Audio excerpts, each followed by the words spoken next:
Nice. All right. Yeah, so I think it's fully your pick now. Cool. So now we got a new section. Um, we have this yellow line here on our sheet. I'm not going to share my screen anymore because of the internet, but um, so what we have now from picks 10 on, we can retain current Yankees like we've been doing. We can trade away current Yankees and propose a trade from there, or you can sign free agents. But yeah, number 10. So J Ray, you're going to start with the first pick, and we're going to go in reverse order now. Okay. All right. So I think this one's easy. I think if any of you guys had this pick, you would all pick the same one. We got to bring back number 99. Bring him back. I do not want to see that man wearing another uniform in my life. Get that guy under contract. Make that guy the captain of the Yankees. Aaron Judge has been everything that we could have ever imagined him to be when we saw him burst onto the scene in 2017. I think this season we saw what he is as a complete hitter. Him batting above 300, 60 bombs. Dude, these are numbers I put up in MLB The Show. This isn't. Literally the This numbers. wasn't. This is Yeah. insane. This the kind of season that he put up, and I would be very disappointed. And I would go as far to say, man, this is a fireable offense if you don't get Judge back in pinstripes. I do not want to see him. So I make it my mission to go to opening day every year. I do not want to see him playing for the San Francisco Giants on opening day. Dude, I would cry. I think I would actually cry. Um, not even kidding. Uh, he had the most well-rounded season of probably any player since the steroid era. Like that's not an exaggeration. I mean, you can Yep. maybe bring up Albert Pujols in his prime, but this was better than that. The dude had a better season than when A-Rod hit 57 bombs and 142 RBIs for the Rangers. This is something that is unprecedented in this modern era of baseball. Um, and the fact that he played center field for half the season, or more than half the season at this point, like just kind of shows how athletic and capable he is of just doing whatever's needed of him to succeed. This guy, he had 1,000 fielding percentage. We touched upon this last episode, but that's unreal. He had not a single error in the field between two different positions that are both pretty high leverage. How many home runs did he rob? He provides so much value on both sides of the field, and it's truly just a pleasure to watch him game in and game out do what he does. You mentioned something, um, saying this amazing season, probably the best season, with steroid era and all that. Forget that. All the greats that have ever played for the New York Yankees, this is probably the greatest offensive season in Yankee history, Mm-hmm. Yeah. Definitely. Yep. easily, probably. Yeah. I think he goes 8 years, 320. What do you guys think? I think that gets it done. You think that gets it done? Certain. I think that the Giants are going to be the most competitive team out there. Obviously, they've come out and said that they were going to be, and I think that 40 mil is the pure, like the bare minimum of what he would accept for 8 years. I think that if the Yankees are aggressive about it and make it clear to him, like, hey, this is your team, you're the captain. I think he takes that. They might have to go to 42 million if they want to stay at 8 years, but I think that 40 for 8 ultimately gets it done. A ninth year, 100% gets it done, but obviously that's where more risk comes in getting him for that ninth year going into his age 40 season. 8 years, 320. I could see it even higher than that. If you're gonna keep it at Yeah, 8 years, I could see them going up to 340. Jeez. it's unreal. Because somebody's going to But I pay. think I mean, Texas has big money. San Francisco has big money. Uh, who else is in the running? The Dodgers have big money. A lot of people can cough up the bag here just to drive the price up for the Yankees, So mm-hmm. it's definitely going to be a big contract. There's always going to be someone that's willing to spend irresponsibly. I'll put it that way. Exactly. And if that means overpaying for a generational player, then like so be it. I'm gonna go in and change his AAV to 41 million. That sound about right instead of 38. Yeah, absolutely. Yeah. It's definitely more than 40, or at least 40. Yeah. Yeah. All right, Jake, you got pick number 2. You can retain, you can sign, you can trade. All right, so there's one guy Go that I for it. think is a pretty obvious pick for who is the perfect complement to Judge, and that's his BFF, Anthony Rizzo. They have a fantastic like dynamic in the clubhouse that is it just is so clear when you're watching them on television. These guys do love each other, and I think that he also provided some stability at first base that we haven't seen because I mean obviously Luke Voigt did great things for us in the 2020 season, but he was not ultimately that guy that like really held down that position. Um, Anthony Rizzo has so many intangibles that he brings to the game that just really ring through his the way that he plays and the way that he carries himself. I think this is a guy that you can probably get on an affordable 2 to 3 years with a player option for about 16 to 18 million a year, and hopefully that gets it done.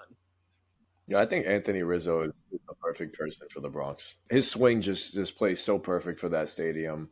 Since we acquired him last season, I think nobody has filled that first base void uh, quite like Rizzo. I mean, we haven't had a first baseman really since Teixeira. I mean, no shot at Voigt because he had some solid seasons, but we got it. This is a true first baseman. This is a Gold Glover. This is a champion, and you see that every day he's on the field. You see it in the postseason. He steps up. Yep. Last year, he showed why batting average is not the best way to measure a player's impact. Mm. Between his defense, his approaches at the plate, the way that he's able to work walks. He changed some of those foul ball shots into homers last year by shifting in the box. I think next year with the shift being gone and the Rays aren't playing 4 outfielders on him or having that guy in short right field, I think Rizzo's going to go back up to his high contact numbers, which is why we signed him. Even hitting 220 this year. Cashman and Boone and I still consider him a high contact bat to our lineup, and him being able to give that pop, that leadership to that team, that energy, um, being absorbing every throw that goes wide at first base. You can see his impact. It's really felt in this team, and I think they gave him the qualifying offer of what 19.8, I think it is this year. Yep. Jake, I'm with you. I think he goes for 3 years, like 17, 18 AAV, just to get that security. Yeah, And I hope and he I comes think back. giving him that qualifying offer was a great call, just because now they at Yep. least have those draft picks that they get compensated for if he does go somewhere else. So I think that was all in all the right move. I'm gonna jump right into my first signing of this draft. Um, and this one we can talk about because I'm a bit conflicted on it personally. But looking at building this team and where we're lacking, I'm gonna pick Andrew Benintendi. Um, Benny Benny was awesome this year for us, and even when he was down a little bit, we can see what that contact and that approach does to us. In an ideal world, I don't think Benny is our leadoff guy, though he can be serviceable up there. I would still like a healthy DJ to be up there. But Benny being able to slap the ball around and giving us an actual Gold Glove left field defense, we found was really impactful, especially coming off of the Joey Gallo experiment. Um, what he can do for us in left field, you really feel that impact. How his jumps, how he covers. He doesn't have an exemplary arm. He doesn't have a ton of pop. But I think Yankee Stadium, he might be able to run into a few. And just that table setting and giving a bit of that different dynamic at bat in our lineup, I think is really important. I think getting him, maybe it's a similar contract to DJ, like a 6 year, like 15 million, 14 million AAV, I would like to see him back. I don't know. What are your thoughts on Benny? I love Benintendi, and much like so, I picked DJ LeMayu, and I said he was one of the most missed bats for us in October, and the same thing rings true about Andrew Benintendi. I really believe if Benintendi and DJ are healthy against Houston, it's a totally different series. Way more competitive, probably go 6, 7 Yep. games. Um, I think his bat, he started to really just catch his groove when he before he got injured. So that kind of sucked. We never truly got to see the best version of him, but we saw him getting there.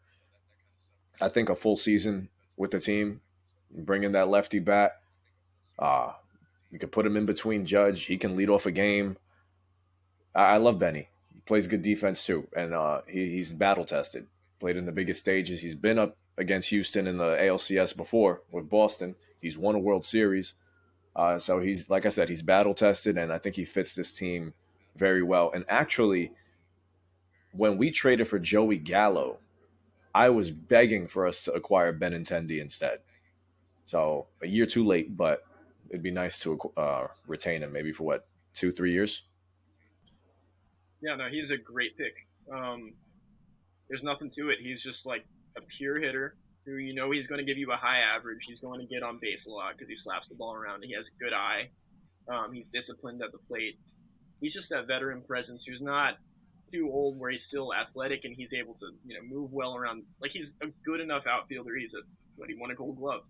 This is a guy who brings an element that we haven't had as a stabilizing force since, let's be real, Brett Gardner in left field. Um, I think that he's going to really help us out for the next 3 or 4 years.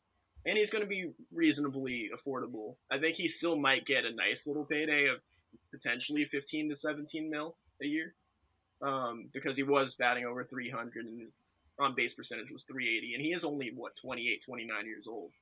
So there's a good chance that he's going to look to get paid. But I think the Yankees see the value in him, and he'll be back. Yeah, he's like everything that Yankees fans who still love Brett Gardner, which I still love Brett Gardner, not as a piece on our team. He's everything that Brett Gardner does, but a bit better on the baseball side. Giving that contact, giving that tough at bat, that really good, reliable defense. All right, so before our next pick, I want to highlight so far in salary, we have $204 million. So far, we have 8 spots left. That means we have about 49 million to work with. We're sitting on 1 catcher, 4 infielders, 3 outfielders, 3 starting pitchers, and 5 relief pitchers with 2 util guys. I think that's Oswaldo and Giancarlo. Nice. Okay.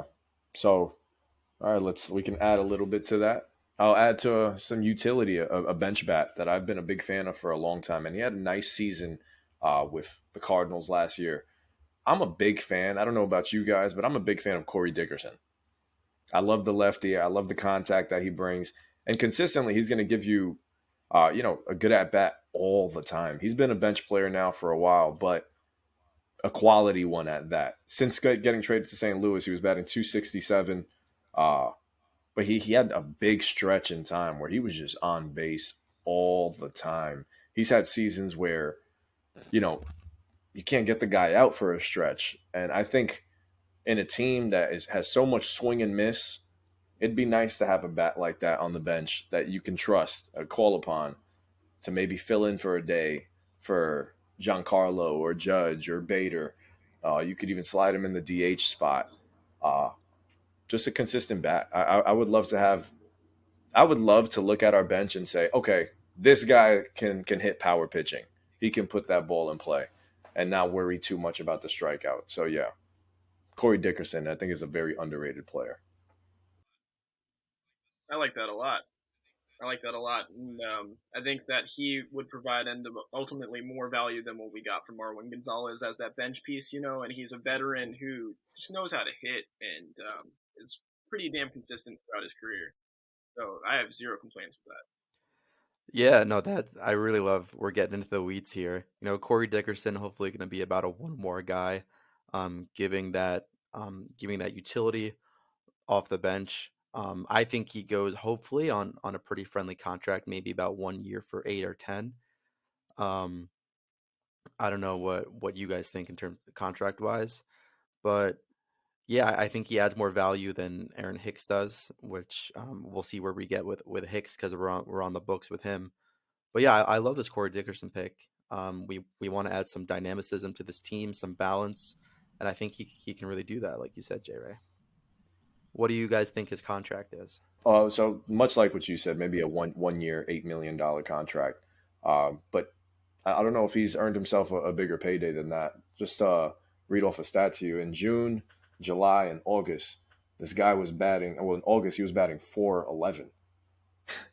Batting Wow. 411 in July. He was batting 314 in June. He was batting 333. I mean, his OPS was over 1,000 in both June and August.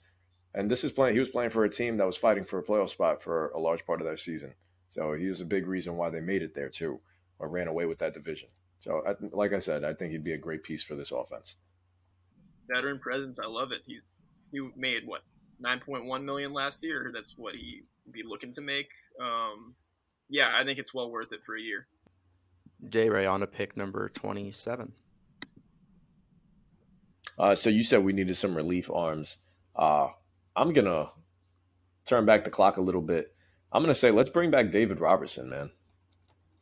I've always been a big fan of him. I think we've seen many times in pinstripes the guy can pitch some big innings, and he pitched some big innings for Philadelphia in this postseason. Yeah, he's up there in age, but it'd be nice for him to end his career here in the Bronx. I think he'd serve as one a good mentor for young guys in there like a Marinaccio, and man, his cutter still plays. That curveball still plays. I think he's still got some nasty stuff. Yeah, he still has a little bit left in the tank. I'd say we bring him back. I like it. Yeah. Yeah, I love D-Rob. He's got some of the most repeatable mechanics out there.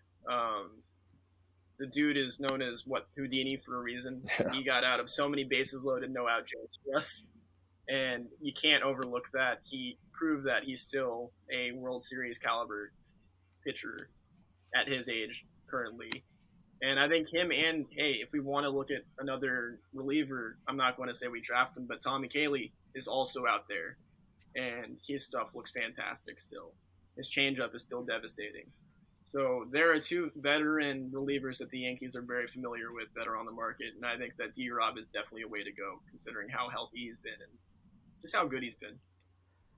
All right, Yeah. Jake, on to you for pick number 28. Liam, what are we at in terms of salary right now? In terms of salary, we're at 21 million, 21.3. No, in terms of total payroll, Total. sorry. So salary, that's how much we have left to work with. So total payroll Okay, is 231.7. gotcha. See, I'm just looking at. I'm waiting for one of you guys to break the bank. Bring in I'm- Verlander. Come on. Can I do something? Can I make a move? Yeah. All right, I'm fucking bringing in right now because there are a few guys on this market that are dynamic infielders that can, like I said, help these current new baby bombers grow into what they will become into perennial superstars. I'm bringing in Trey Turner. The dude is Attaboy. awesome. The dude is, what, 29, 30? We've been waiting for this. We've been clearing all this salary. He is the most athletic, dynamic.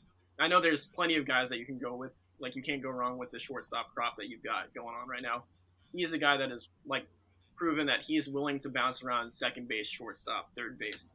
I think he's open-minded in that sense, and he has the intangible and tangible tools that it takes to win a World Series. He's already done it with Washington.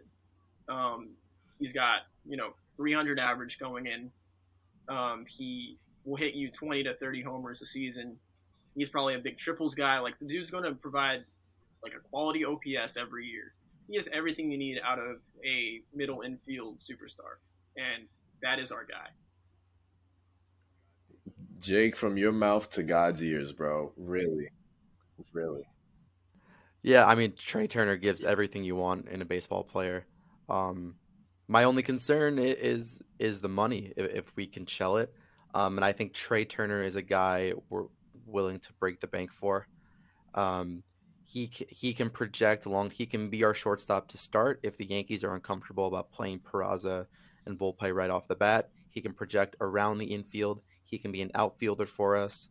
I think he's a game changer. Being at the top or even in the middle of a lineup, he has that sneaky pop, high OPS guy. I love that move. I'd Yeah. love Trey Turner. I mean, he's, you know, there's so many great shortstops in baseball, but I'll say I think he is the best shortstop in baseball. I'm jealous because I get to see, if the Padres can field together a lineup of Tatis, Machado, and Juan Soto, the Dodgers put together Trey Turner, Freddie Freeman, and Mookie Betts. Shit, so can we. We can put Trey Turner and Aaron Judge in the same lineup. I think we need to start spending some money and bring these guys in here. Let's show Judge, yo, we're invested in you. We're gonna put some stars around you. We're going for Jake. You said go full Death Star. Uh, Making a move like for Trey Turner, that'll do it. Let's build that fucking juggernaut, man. We like they have clearly what we've done right now is we've cleared a lot of salary, and it is possible. It is 100% possible for them to work flexibly with what they have currently on the roster that can be coming off. And there are prospects, like I said, that they're not going to see the field realistically for 5 to 10 years because there are so many people in front of them. We have Trey Sweeney sitting in the weeds. Like there are so many trades that can be made to clear up even more space to bring this guy in. But I think he or I would be happy with Dansby. Dansby's great, but I think Trey gives us the most dynamic option out there. All right, we are back in different clothes, different time of day. It is now Tuesday night, but we're going to finish up our draft for you guys. We're going into pick number 27, but a quick update. We just learned that Anthony Rizzo signed for the amount that we predicted, 3 years, 51 million, so that's a 17 million AAV. That third year being a club option with a 6 million buyout, so like a mutually beneficial deal where Rizzo's guaranteed 20 million a year for 2 years. But he's only counting as 17 AAV on the books, which is going to be important towards the tax, which we're going to talk about soon. But Trey Turner, pick number 27. Yeah, and a long-term commitment to Trey Turner is as good as you can have in terms of versatility for a long-term commitment for this Yankees team. Because Trey Turner, he's definitely an above-average defender, like really solid defending shortstop. For the standards of today's shortstops, he's not in that elite top 5 in the league kind of tier. But the thing is, Trey Turner can give you elite second base defense. He can give you really solid outfield defense. His contact is going to project for years to come. I think giving him an investment now, if you come up and Peraza and or Volpe are like, that elite glove shortstop, moving Trey to second or moving Trey to a corner outfield eventually to make room for some bats on that team over the course of time. We're not stuck to him just being a shortstop. And Trey Turner adds a lot contact wise. Base running, we've all seen those slow-mo MLB TikTok compilations of Trey Turner giving the smoothest slides. He also adds sneaky pop for someone of his frame. He really works counts from the top of the lineup. He can even hit third or fourth, like Jay Ray was saying, and he wouldn't stick out. Which it would be crazy to have a Aaron Judge hitting 1 or 2 and Trey Turner hitting 3 or 4, but that's modern baseball for us right there. Absolutely. I mean, if we get that done, I think Judge and Trey Turner, I'd be happy with that offseason. I don't think I would need anything more. So speaking of, Fangraphs roster resource has Trey Turner projected to get 30 million a year, for a total of 7 years, 30 million a year for a total of 210. What do you guys think is the range for his contract? I feel like he's getting anywhere between 30 to 33 million a year AAV. Looking at 5 to 8 years, 6 to 8 probably. Yeah, I could see that. I mean, think about the teams that are going after him: Dodgers, Phillies, Cubs. We're talking about teams with a lot of money, so uh, the price will definitely be going up. Yeah, I think that the range that they have projected is pretty spot on. But like you said, it's going to be interesting with the market because we saw last year the lockout impacted it in terms of having that hard deadline before the lockout. So we saw Seeker get the big payday, But Correa, who was probably the better prospect, shortstop, not prospect, but and the better free agent year, not get that security that Corey Seager did. So with the breadth of shortstops and the amount of money that teams are willing to spend right now, I'd be curious to see what that market looks like. Where do you see his contract ranking up next to Corey Seager? I think Corey Seager got what, 10 years, 325, 320? I don't see Trey Turner getting that deal. I thought Corey Seager was vastly overpaid. Yes. I thought that was a bit of a panic buy by the Rangers, not really understanding the market. The problem is though is that that contract immediately leverages the market for the other shortstops. Um, because Corey Seager can give you 35 to 40 home runs, which Trey Turner I don't think he can do, but he can get close. Like he can get in the 25 to 30 homer range. Yeah, do we trade and shed his salary and say F it, we're going over the tax. Let's get a pitcher. Could do that. We could do I that. wouldn't be mad. What Are we pitcher? going Death Star? I think we have to. Are you going to say Verlander? I don't think we can go Verlander. Yeah, No. it's too much. How about Ross Stripling? Ross Stripling, what's his projected AAV? 11? Good question. Roster Resource has him at a 2-year, $22 million deal. Honestly, I like that deal. I think I really like that deal. There you go. Did not get a qualifying offer. So is that our last moves? We sign Ross Stripling, trade away Frankie Montas for some prospects, just a salary dump. Yeah, let's put a bow on it. Why not? And that's only a net $4 million increase. So, Jake, that's going to be your pick. Pick number I'll 30, take wrapping that. it up. Made it easy. I'm trying to see any other starters out there. I mean, Michael Wacha isn't a bad fifth starter. Yeah. Michael Wacha is such an interesting character. Sneaky What were good his? ERA left. Yes, Yeah, very. what was his ERA ending up at last year? He was 3.49. 11-2 with a 3.32 ERA last season. It's crazy. That's credit to Boston. I didn't expect that. He won a couple of games for me for fantasy baseball this year.